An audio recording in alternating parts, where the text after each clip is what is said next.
Hello, and welcome to the Homegrown Fuel Podcast, sharing stories of ethanol's emergence in rural America.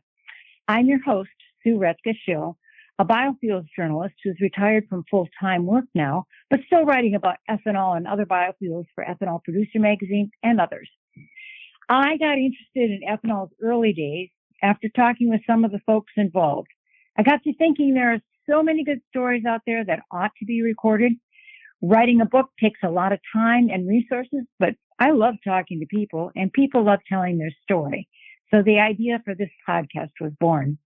Thanks to BBI International and Ethanol Producer Magazine for producing this podcast. My guest today is Todd Sneller, Nebraska's longtime ethanol champion. Todd, welcome to Homegrown Fuels. Thank you, Sue. Tell me, how did you get your start in ethanol? Well, I was given an opportunity in 1976 to start working for a program that was launched 5 years earlier in Nebraska. It was a state agency called the Agricultural Products Industrial Utilization Committee. And I served for that board as a staff assistant for a couple of years, and then took about a year and a half off to do business recruitment in the state of Nebraska. And then in 1979 was asked by the board to come back as their program administrator and run the state agency. And so I ended up doing that for nearly 40 years. Nearly 40 years, wow. Well, Nebraska was one of the first places that passed legislation, correct?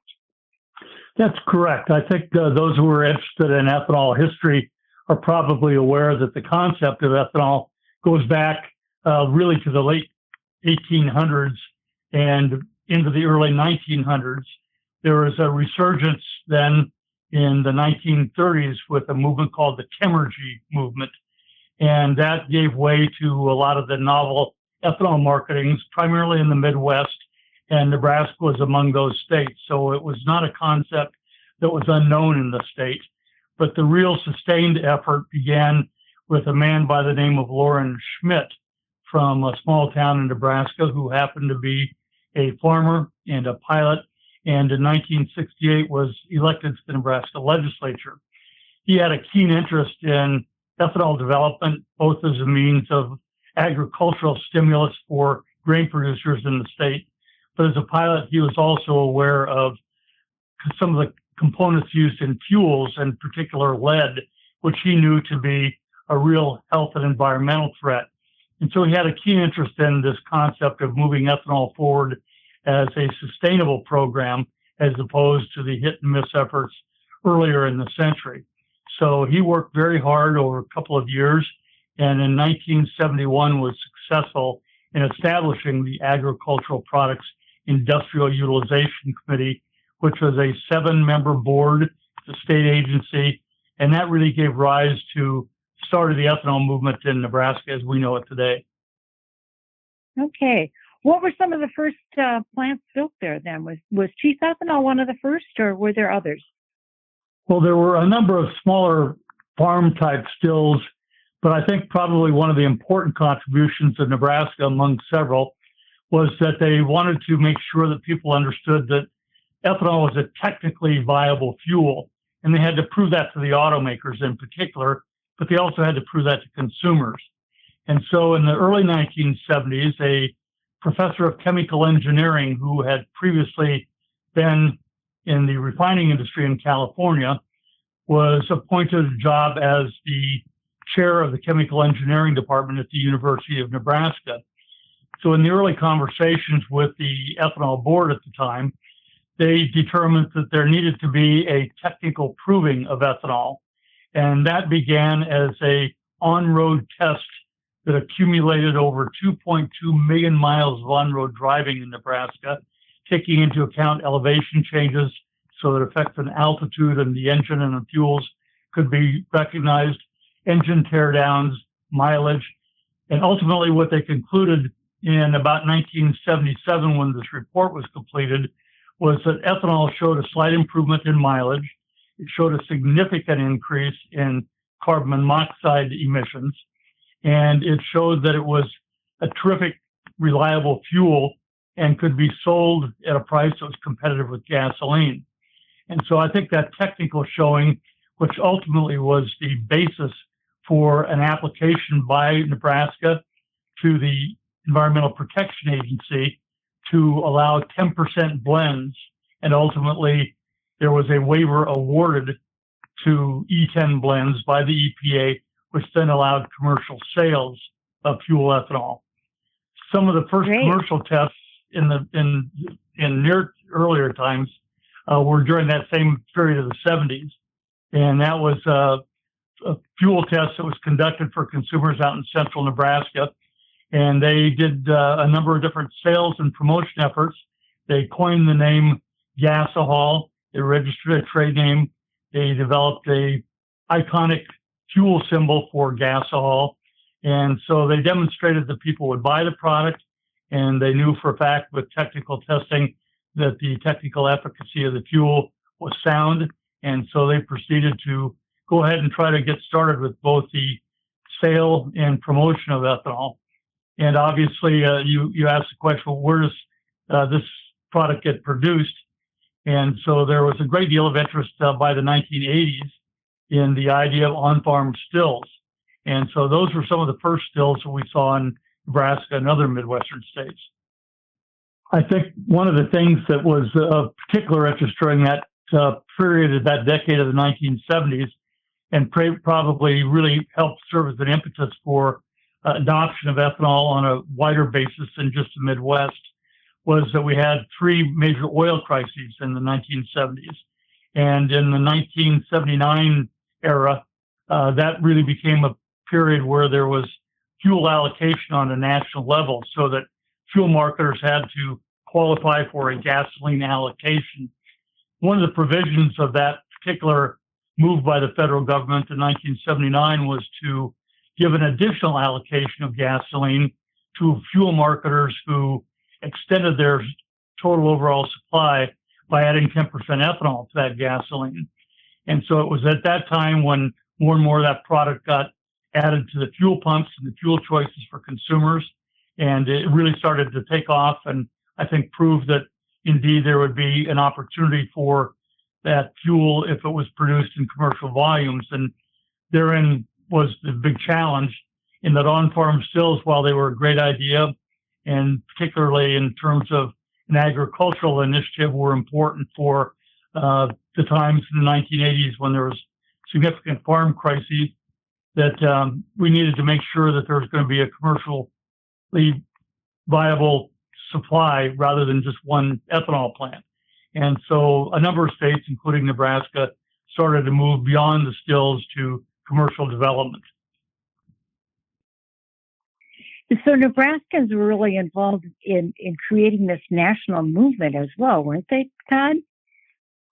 Yes, there was a great deal of interest in what was going on in Nebraska with the formation of the state agency. Many observers through the ag organizations that the ethanol board members were involved in became aware that Nebraska had a pretty strong program underway, and it was an effort they understood to be one that wanted to be expanded throughout the region and maybe the country at some point. And so the Nebraska Ethanol Board, previously the Agricultural Products Industrial Utilization Committee, hosted a large meeting in 1980 and invited representatives from many states in the U.S. More than 30 state representatives around the country showed up, and hundreds of people were in an assembled conference for a couple of days in Lincoln at that time. And that was the basis for forming the National Gasohol Commission. And the aspirations of that commission, which was located in Lincoln at the time, were to take this Midwestern novelty and try to create a national ethanol industry with the support of many of the states that were represented at those first meetings of the National Gasohol Commission. I would imagine most of those states were looking at it as an agricultural development project. Many of them were, but it was interesting if we look back to see that some viewed it as a hedge against rising gasoline prices. Certainly the ag movement was very important. We saw a number of indications of that. For example, an event called Gasohol Day on Capitol Hill. I drove an ethanol test car from Nebraska to Washington, D.C., where there were representatives of the American Ag Movement, the Wife Movement, and a lot of Capitol Hill staff members and elected officials who were interested in this idea of how we might be able to produce and use more domestically produced renewable fuel in an effort to help the ag industry and in order to help rural communities that might ultimately end up hosting the development of commercial scale plants. That was great, yeah. And then that morphed into, your group, the gasohol group, ended up joining the Renewable Fuels Association, which was started by David Hallberg. Well, he was involved in the early legislation, as I understand it. Yes, it was evident to us that while many of us at the time thought Lincoln, Nebraska might be the center of the ethanol universe, that there was a great deal of activity on the way of Capitol Hill, and we quickly became aware of that. And in large part, in my experience, it was a couple of Midwestern House members who were very, very active, as well as a U.S. Senator, Tom Daschle from South Dakota. David Hallberg was a South Dakota native and worked on Capitol Hill for a couple of senators that were very positive and very influential in terms of advocating for the evolution of an ethanol industry with support from Congress. And so we saw, for example, the enactment of a incentive for 10% ethanol blends that were sold. And it was that type of activity that intrigued us. And we sought out who was behind all this. And ultimately, while the House member and Senate members were very important people in this, a number of the staff members were very critically important to carrying out this mission, doing a lot of the legwork. And so it was during that period that David Hallberg then formed the Renewable Fuels Association. And rather than having this National Gasohol Commission in Lincoln, Nebraska, we basically said, we'll bring our effort to Washington, D.C. and put our resources together with the Renewable Fuels Association and try to make sure that we are working in concert with many different organizations in order to move ahead and try to establish ethanol as a national program rather than just a Midwestern effort. Yeah, and you had to deal with some real stiff opposition from the oil companies. There was it a Nebraska woman or someone else that you told me about who was pretty significant in squelching at least one of the tactics from, was it Phillips? Yes, in about 1979, Congresswoman by the name of Virginia Smith from western Nebraska, who was a wheat producer herself, heard from many of the Nebraska wheat producers that it was really important from an agricultural perspective that we start to create domestic demand for domestically produced crops, including corn. The wheat growers of the time didn't really want to see encroachment of corn production acres turned into wheat production acres because they wanted to make sure there was a good domestic and international market. And they thought by creating the demand factor in the form of ethanol, that corn supplies domestically could be used for that purpose instead of those acres being diverted to wheat. And we saw a great deal of opposition in all of our efforts in Nebraska and elsewhere by the oil industry, which didn't want to see this product hit commercial markets. And of course, we had to go through the fuel marketing system in the United States in order to get this fuel to consumers. And what stood in the way, of course, was the oil infrastructure and the oil industry. And so there were a number of tactics early on to discourage ethanol sales and ethanol purchases. And one of those was that Phillips Petroleum at the time would not allow the use of their credit card by their customers who wanted to purchase the E10 gasohol blend at the time. And so this was a major impediment for the market in terms of having consumers be able to use a payment method of their choice.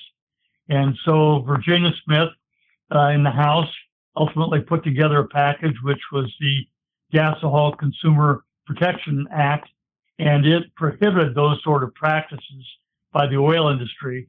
And as a result of that, as it removed one of many impediments that were in the way for those consumers who were interested in buying fuel but wanted to use a payment method of their choice. Todd, were you involved in a bunch of the lobbying efforts? Was that a tough thing on Congress in those days? It was, because ethanol was really an unknown commodity at the time. And so we thought the most effective thing we could do is to make sure that in every state there were strong constituencies that could influence their Washington, D.C. representatives. And in large part, that was carried out through many of the ag organizations. I had mentioned the wheat growers, which many people are surprised to hear because they always understood this to be a corn-based initiative. But the wheat growers were very important for the reasons I mentioned. They didn't really want to see corn acres diverted to additional wheat acres. And so we were very active, as were the national wheat growers, in trying to make sure that the commodity organizations, particularly the corn organizations and the WIFE organizations, the American Ag organizations, were working within their respective states to make sure that they were able to make a strong case to their elected officials in Washington, D.C. for enacting legislation that would further their efforts at the state level and start to create ethanol as a national fuel rather than just a geographically located initiative within the Midwest.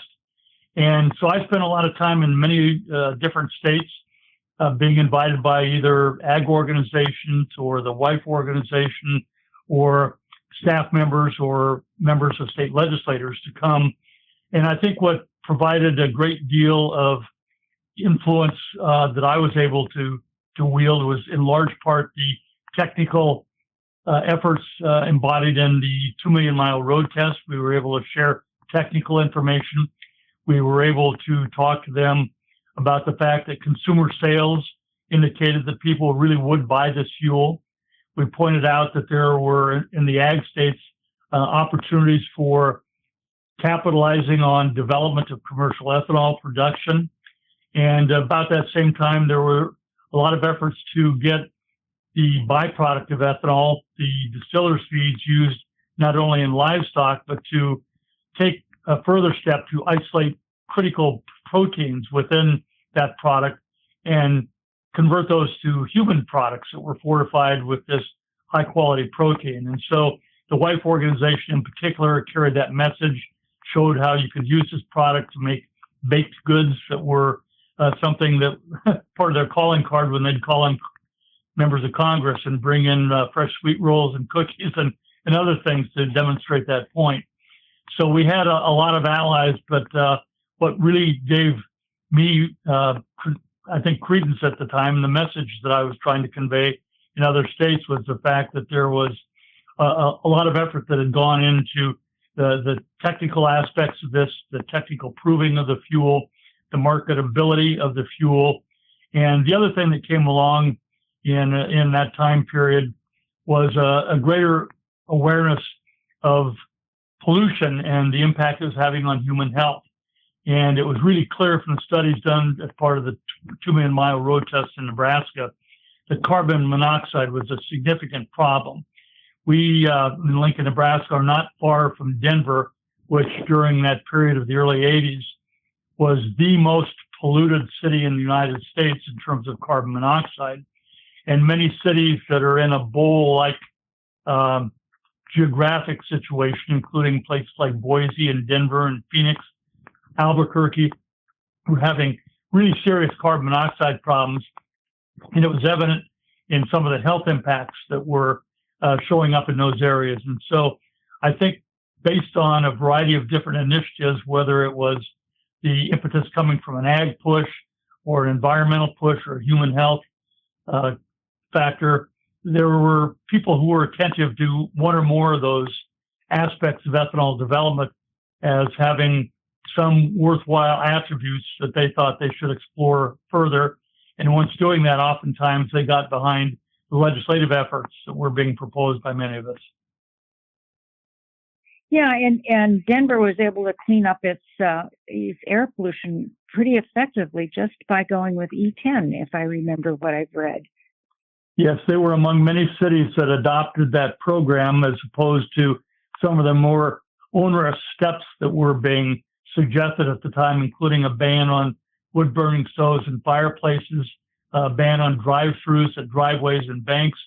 So there were a number of things that looked far more onerous than simply having a 10% blend of ethanol available to use for consumers.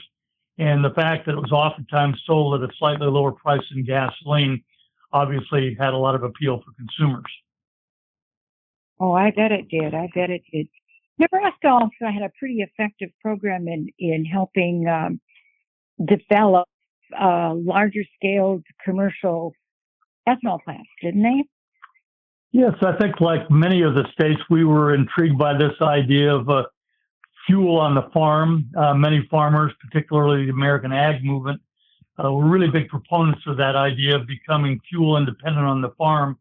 And we saw some interesting work in Nebraska, in part done in cooperation with the University of Nebraska, as well as some of our community colleges that had very robust technology programs. We converted irrigation engines that ran on 100% ethanol. We had aspirated diesel engines that ran on a combination of ethanol and diesel. We've had a variety of different cars modified in the state fleet to burn 100% ethanol, including a couple of Nebraska State Patrol vehicles that gained a lot of attention because they were put to very rigorous performance tests in carrying out their duties.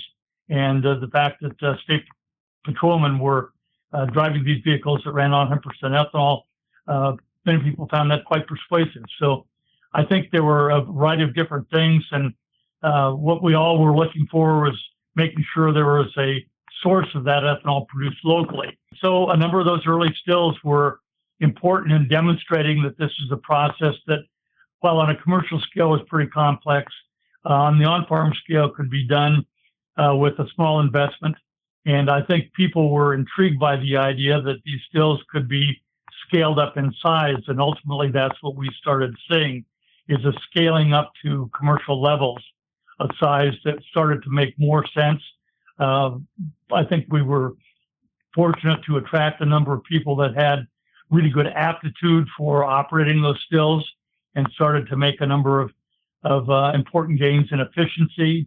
And that helped both from a cost standpoint, from a price standpoint for constructing the equipment, and reduce the labor requirements of those plants. So that was the start of commercial skill development that ultimately led way to much larger plants. And as we look at states that had an important role in that, certainly Minnesota was among those that had early state incentives that were geared not just for the use of the ethanol fuel, but focused on production. And so Nebraska looked at what Minnesota was doing and made a number of modifications of that. And so rather than focusing on the incentivization of just the fuel itself and focusing on the consumer benefits that come from that, we decided that perhaps a better policy approach would be to incentivize the production of that product in the state of Nebraska. And ultimately, that became a very important economic development initiative in the history of Nebraska, as we saw this evolutionary period of ethanol moving into commercial scale and the incredible benefits that came to Nebraskans, whether they be farmers or people who worked at the plants or people who invested in the plants. There were a variety of beneficiaries, and today those people continue to see those benefits as we've morphed into basically a more than $5 billion investment in the state of Nebraska, with 26 commercial scale plants having been built. Those initial plants being in the neighborhood of about 10 million gallons a year, and many of these plants today being well over 100 million gallons per year. It's been amazing. And the growth of ethanol has really been a rural economic development. A miracle might be too strong of a word, but just truly an impressive economic development engine, which maybe is underappreciated, wouldn't you think? I think so. As I look back and the time I spent out in many of our great small communities in the state, I'm grateful for having had the opportunity to visit many, many communities in the state that I probably wouldn't have driven off some of the major highways to see. And the great people, the great agriculturalists, local development people, local investors.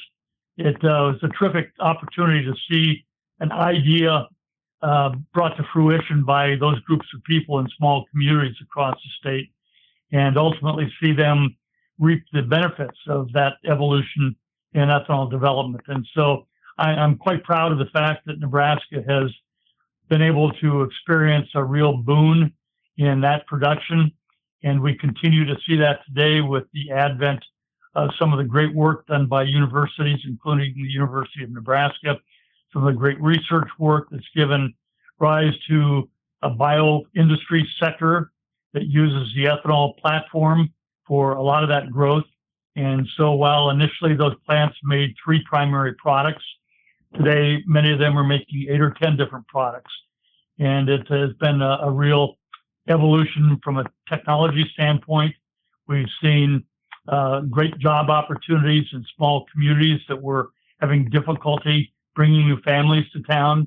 Oftentimes with these plants, there were as many as 50 new families that were brought to town after the construction phase.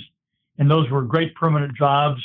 And as a result of that, we've seen real robust economies in many of these communities across the state as a result of having good quality jobs and an ongoing local market for corn and opportunities for people to have invested and then been beneficiaries of good returns on the plants that have been built across the state.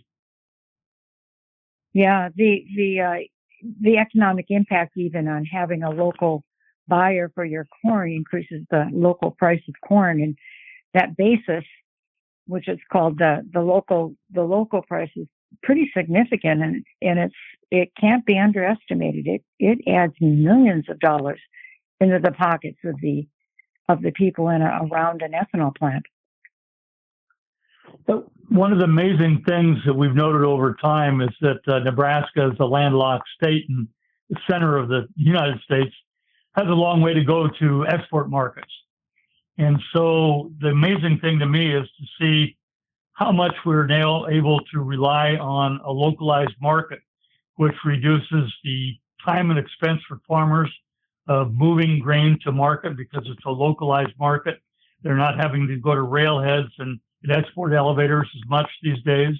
They've always got that opportunity, but they have an option now. And that option is a local market that has helped reduce, again, this cost of moving product to their destination markets. And so as a result of that, we are seeing a great deal of efficiency. We're seeing instead of whole corn in some cases being shipped halfway across the country, now these distillers' feed products oftentimes can be shipped. And the efficiency of that is significant. And so as we've taken a look at the evolution of this industry, it's been in transportation, it's been in jobs, it's been in markets, it's been in a variety of different ways that I think are quantifiable. And as a result, I think Nebraska's economy has become a far more robust economy than perhaps it might otherwise have been. Good background on the importance of the ethanol industry. Are there any other points that we haven't covered that you'd like to make, since we're getting close to the end of our allotted time? Well, one thing I would point to is, again, Nebraska having a central role in establishing in 1991 the Governor's Ethanol Coalition. And it was at a time when governors of different political stripes worked together, particularly governors of agricultural states. And so in an effort to bring together states in a really uniform way and then to actually try to move this concept to an international market, we invited governors from across the United States to Lincoln, Nebraska in 1991. And the first chairman of the organization was Governor Ben Nelson, who subsequently became a U.S. Senator, and the longtime Governor Terry Branstad from Iowa. And they worked together closely. One was a Democrat, one was a Republican, and the bylaws of the coalition were such that there should be a member of one party or the other, but not both, in leadership roles. And we had 7 different countries that were active members of the Governor's Ethanol Coalition in the early days too. And so it gave us an opportunity to see what else was happening around the world in terms of ethanol use, with Brazil and the Brazilian automobile industry particularly making significant contributions in moving beyond the E10 blend mark to higher ethanol blends, and kind of the advent of interest in E30 blends in the United States, and the advent of even higher blends in Brazil. And so I think that sharing of information then with countries around the globe really gave an opportunity for us to see what was possible in terms of moving forward in engine technology, in utilization of the products, the co-products, and the products that come through biotechnology platforms using ethanol, became really something that created a vision that was broader than many had anticipated in 1971 when the Nebraska program started. And so I think that sharing of information, some collaborative efforts between governments, really gave rise to growth opportunities on a worldwide basis for ethanol. And I think we are continuing to see that today as we look around the world at places that have used ethanol both as an agricultural initiative and as a public health and environmental initiative. Yes, it's played an important role. Well, is there anything else you'd like to do as we finish up? Just finally, I look back at some of the initial promotional materials that were used, and one of the first promotional bumper stickers that came off and was put into widespread use was one that had the gasohol logo, and it said, "Gasohol, food and fuel for the future." And as we look back to that interesting historical bumper sticker from the early 1970s, I think we can still agree among many in the ethanol community that ethanol is indeed proven to be food and fuel for the future, and even more beyond that. That is true. Well, thank you, Todd. I appreciate you taking the time to talk about this, and maybe we can visit again sometime in the future. Thank you. My pleasure. Thank you, Sue. Thanks to Ethanol Producer Magazine for sponsoring this episode of the Homegrown Fuels podcast. Ethanol Producer Magazine is the #1 source for ethanol industry news, trends, and statistics. Through the print magazine and website, ethanolproducer.com, the editorial team delivers daily news and industry features to an audience of producers, service providers, and vendors. If you would like to sponsor a future episode of Homegrown Fuels, contact service@bbiinternational.com. And if you have a comment on an episode or know of a story that ought to be shared, email homegrownfuels@bbiinternational.com. This podcast was recorded and edited by Danielle Pekarski, Content Manager at BBI International, and I'm your host, Sue Retka Schill. Thank you for listening. We'll be back in a couple of weeks with another episode of Homegrown Fuels, sharing stories of ethanol's emergence in rural America.